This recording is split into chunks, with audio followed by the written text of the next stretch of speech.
The deafening sound of the ceiling collapsing turned the classroom into chaos.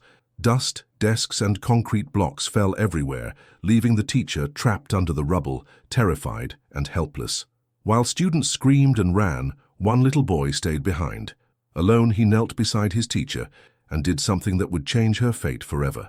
If this story is touching your heart, please subscribe to our channel and comment which country you're watching from. Your support means everything to us. It was a typical Tuesday morning at Riverside Elementary School in the small town of Cedar Falls, Iowa. The autumn sun filtered through the classroom windows, casting long shadows across the desks where 23 third graders sat listening to their beloved teacher, Ms. Carter, read from their favorite book. Ethan Williams was different from most 8-year-old boys. While his classmates fidgeted in their seats, eager for recess, Ethan sat quietly in the front row, his bright blue eyes fixed on Ms. Carter with the kind of attention that made teachers grateful for their profession. He was the kind of child who remembered to say thank you, who helped classmates with their shoelaces, and who somehow always knew when someone needed a friend.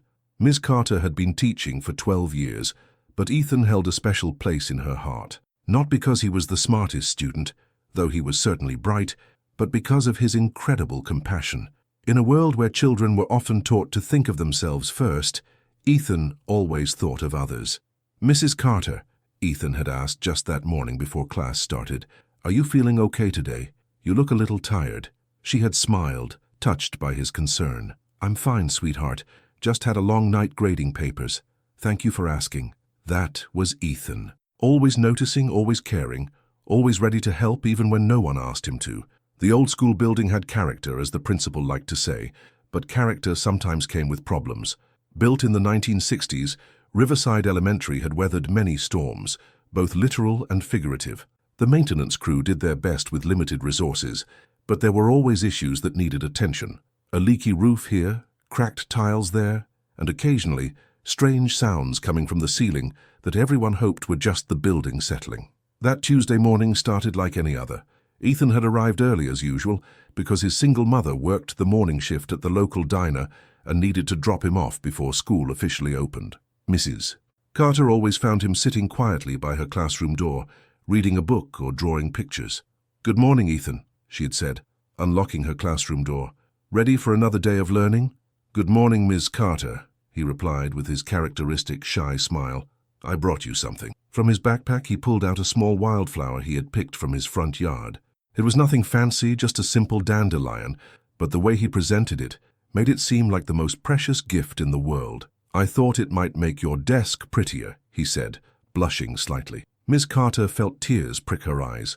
After 12 years of teaching, she still wasn't used to the pure kindness of children like Ethan. "It's beautiful, honey. Thank you so much." She placed the flower in a small cup of water on her desk, where it caught the morning light streaming through the windows. Neither of them knew it would be the last normal moment they would share for a very long time. As the other students arrived and the morning progressed, Ms. Carter noticed that Ethan seemed more attentive than usual, if that was even possible. He kept glancing up at the ceiling during their reading time, as if he was listening for something that only he could hear. "Is everything all right, Ethan?"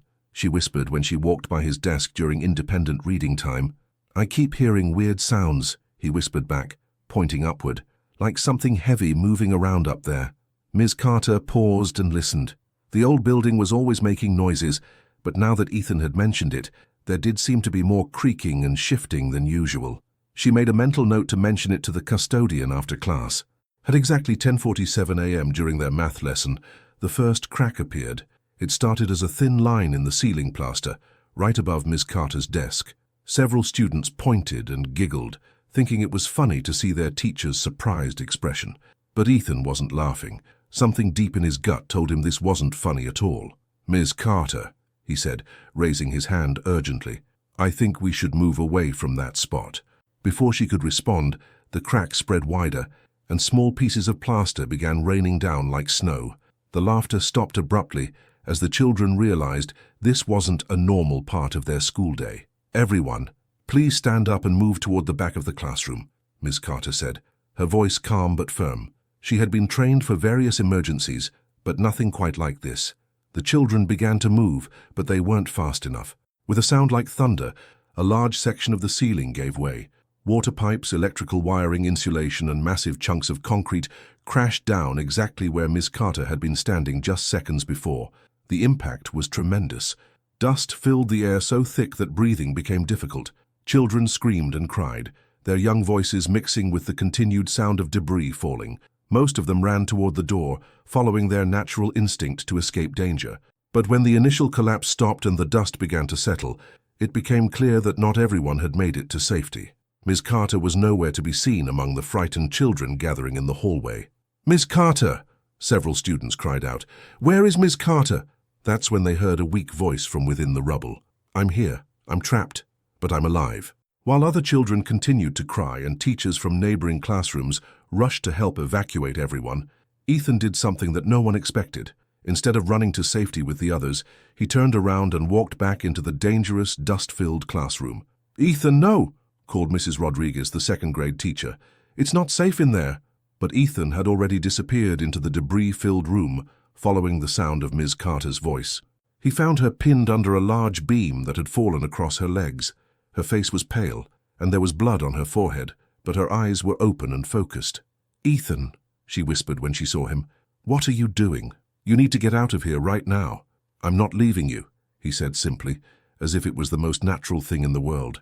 "You're hurt and you need help." Miss Carter tried to move, but the beam was too heavy, and the pain in her legs was intense. She could feel that something was seriously wrong, possibly broken bones, but she didn't want to scare Ethan. "Sweetheart," she said, trying to keep her voice calm, "you're very brave, but you need to go get help. Tell the other teachers where I am." Ethan shook his head firmly. "They already know where you are. I heard them talking outside. The fire department is coming, but they said it might take a while because they have to make sure the rest of the ceiling won't fall down." He looked around the destroyed classroom, assessing the situation with remarkable maturity for an 8-year-old. Then he carefully made his way closer to Miss Carter, avoiding the larger pieces of debris. "I'm going to stay with you until they can get you out," he announced, sitting down beside her in the small clear space near her head. "You shouldn't be alone when you're scared." "I'm not scared," Ms. Carter lied, but Ethan saw right through it. "It's okay to be scared," he said gently. "I'm scared too, but my mum always tells me that when we're scared, that's when we need to pray the most." Without waiting for her response, Ethan closed his eyes, folded his small hands, and began to pray out loud. "Dear God," he said in his clear, young voice, "Ms. Carter is hurt and trapped, and we need your help. Please keep her safe until the firefighters can get her out. Please don't let her be in too much pain. And please help me be brave so I can take care of her. Mrs. Carter felt tears streaming down her cheeks. Here was this little boy, who should have been running to safety like every normal child would, instead choosing to stay with her in a dangerous situation because he didn't want her to be alone. "Thank you, Ethan," she whispered. "That was a beautiful prayer." "I'm not done yet," he said, opening his eyes but keeping his hands folded. "God, please help Miss Carter's legs get better. And if you could make the rescue people come faster, that would be really good too. Oh, and please don't let any more of the ceiling fall down while I'm taking care of her." From outside, they could hear sirens approaching, voices shouting instructions, and the sound of heavy equipment being moved into position. But inside their small pocket of the destroyed classroom, it was just Ethan and Miss Carter, and the quiet peace that seemed to surround the little boy like an invisible shield. "Ethan," Miss Carter said softly, "tell me about your family. How is your mum?" Ethan's face lit up despite their circumstances. "She's really good. She works at the diner, and she makes the best pancakes in the whole world. She always says that God gives us challenges to help us become stronger people. Your mum sounds very wise." "She is. She also says that when bad things happen, we should look for ways to help other people, because helping others makes us feel better too." Ms. Carter smiled through her pain. "Is that why you stayed with me?" "Partly," Ethan said honestly, "but mostly I stayed because you're my favorite teacher, and I love you.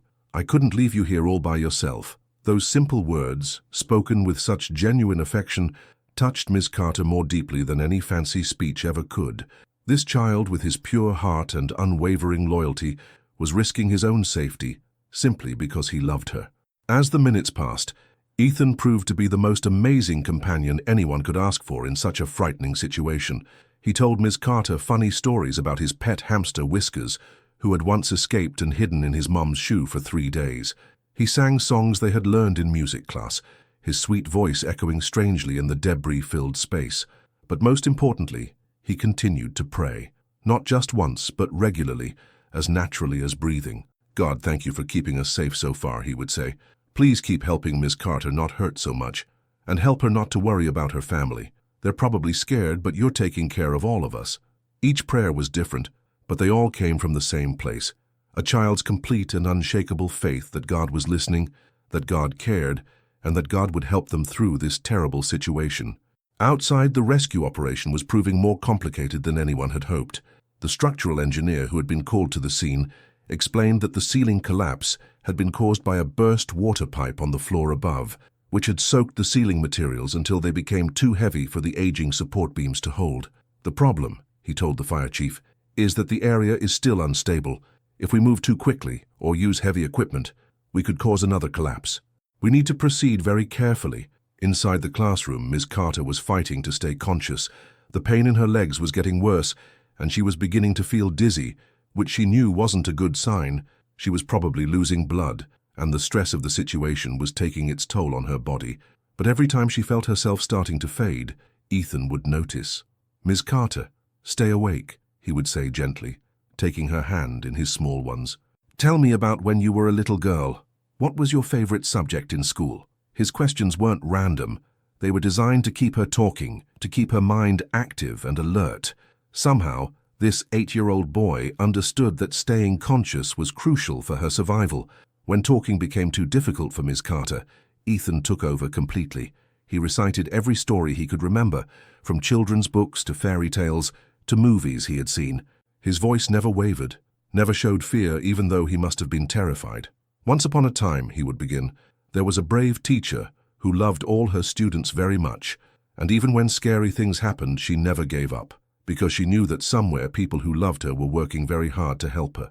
Ms. Carter realized that Ethan wasn't just telling random stories. He was telling stories with messages of hope, of rescue, of happy endings. Even in his fear, he was trying to encourage her, to help her believe that everything would be okay. 2 hours into their ordeal, when Ms. Carter's grip on consciousness was becoming tenuous, Ethan did something that she would remember for the rest of her life. He began to pray not just for her healing, but for her peace. "Dear God," he said, his small voice steady and sure, "I can see that Ms. Carter is getting really tired and really hurt. If you need to take her to heaven to stop her pain, I understand. But if you can please let her stay here with us, I promise I'll take the best care of her that I can. I'll visit her in the hospital every day. I'll bring her flowers from my yard. I'll help her grade papers when her arms get tired." Miss Carter's eyes flew open. This child was literally offering to make a deal with God for her life. "But if she has to go be with you," Ethan continued, "please tell her family how much we all love her. And please help her not be scared. And please let her know that all her students will miss her, but we'll try to be good and make her proud." "Ethan," Miss Carter whispered, finding strength she didn't know she still had, "I'm not going anywhere. I'm going to fight to stay right here with you." Ethan opened his eyes and smiled, but she could see the tears he had been holding back. "Promise?" "I promise." It was at that moment that they heard the most beautiful sound in the world, a voice calling from very nearby. "Hello, can anyone hear me? This is the fire department." "We're here," Ethan shouted back, his voice carrying clearly through the debris. "Ms. Carter is hurt, but she's awake. Okay, we're going to get you both out of there. Stay exactly where you are and try not to move around." The next 30 minutes felt both like forever and like no time at all.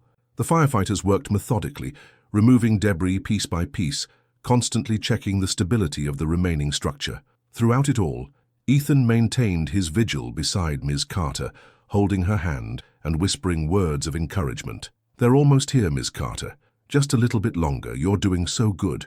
God is taking care of us, just like I asked him to." When the first firefighter finally broke through to their small pocket of safety, he couldn't believe what he found. Instead of a panicked child and a severely injured adult, he discovered a little boy calmly comforting his teacher, both of them alert and responsive. "Well, I'll be," the firefighter said to his partner. "In 20 years of rescue work, I've never seen anything like this." They extracted Ethan first, despite his protests that he didn't want to leave Ms. Carter alone. "We'll have her out in just a few more minutes," the firefighter promised. "You did an amazing job taking care of her." When they finally lifted Ms. Carter onto a stretcher, she was conscious and stable, though she would need surgery to repair the damage to her legs. As they wheeled her toward the ambulance, She called out to Ethan, who was standing with his mother, who had arrived at the school as soon as she heard about the accident. "Ethan, come here, sweetheart." The little boy ran to her side, taking her hand once more. "Thank you," she said, her voice thick with emotion. "You saved my life today, not just by staying with me, but by showing me what real faith looks like. I will never, ever forget what you did for me." Ethan blushed and looked down at his shoes. "I just prayed, Miss Carter. God did all the hard stuff." Miss Carter was taken to the regional hospital, where she underwent successful surgery to repair fractures in both legs. The doctors said she would make a full recovery, though it would take several months of physical therapy. But what amazed the medical team wasn't just her physical condition, it was her emotional state. Most people who had been trapped for hours in such circumstances would be traumatized, anxious, perhaps even requiring psychological intervention. Ms. Carter was remarkably calm and optimistic. "I had the best possible companion," she told the hospital chaplain who came to visit her. "An 8-year-old boy who never stopped believing that everything would be okay. His faith was so strong that it became my faith too." The story of Ethan's heroic actions spread throughout the small town of Cedar Falls and beyond. Local news stations picked up the story, and soon people from across the state were calling to praise the little boy who had risked his own safety to stay with his teacher. But Ethan was uncomfortable with all the attention. When reporters asked him what made him decide to stay, he always gave the same simple answer: "She needed help, and I love her. That's what you do for people you love." His mother, Sarah Williams, was overwhelmed with pride, but not entirely surprised by her son's actions. "Ethan has always been sensitive to other people's needs," she told the local newspaper, "but I never imagined he would be so brave in such a scary situation." The school district used the incident as an opportunity to inspect and upgrade all their older buildings, ensuring that what happened at Riverside Elementary would never happen again. But they also used it as a teaching moment about courage, compassion, and faith. When Ms. Carter returned to teaching 4 months later, she found that her experience had changed her in profound ways. She had always loved her job, but now she approached each day with a deeper appreciation for the precious trust that parents place in teachers and for the incredible capacity for love and heroism that exists even in the youngest children. On her first day back, Ethan was waiting by her classroom door when she arrived, just like old times. But instead of a wildflower from his yard, he brought her something else, a small framed picture he had drawn during her recovery. It showed 2 figures sitting together in what looked like a pile of blocks and scattered papers. One figure was larger, one smaller, and they were holding hands. At the top of the picture, he had written in his careful 8-year-old handwriting, "God takes care of people who take care of each other." Ms. Carter hung the picture on the wall right next to her desk, where she could see it every day. It served as a constant reminder that sometimes the greatest lessons don't come from textbooks or lesson plans, but from the pure hearts of children who show us what it really means to love without counting the cost. Years passed, and Ethan grew up to become a paramedic, choosing a career where he could continue helping people in their darkest moments, just as he had helped Ms. Carter that terrible Tuesday morning. Ms. Carter continued teaching until her retirement, and she kept Ethan's picture on her wall throughout her entire career. Whenever new teachers would ask her about the picture, she would tell them the whole story. "That little boy taught me that faith isn't just about believing in God when times are good," she would say. "Real faith is about trusting that God is there, especially when everything seems to be falling apart. And sometimes God uses 8-year-old children to remind us of that truth." The story of Ethan and Ms. Carter became part of the folklore of Cedar Falls, told and retold at community gatherings, church services, and school assemblies. But for those who lived it, it was much more than just a story. It was a testament to the power of love, faith, and the extraordinary courage that ordinary people can show when someone they care about is in desperate need. This story reminds us that heroes don't always wear capes or have superpowers. Sometimes they're just 8-year-old boys who choose love over fear, who stay when everyone else runs away, and who believe with such pure faith that they can literally keep someone alive through the power of their prayers and their presence. In a world that often seems to celebrate selfishness and individual achievement, the story of Ethan Williams stands as a beautiful reminder that our greatest moments often come when we forget about ourselves entirely and focus on caring for someone else. That's when we discover that we're capable of miracles we never knew we could perform. If this story has touched your heart as much as it has ours, please subscribe to our channel and comment the word "faithful" to let us know you made it to the end. We'll give every comment a heart because stories of faith and courage like this need to be shared with the whole world.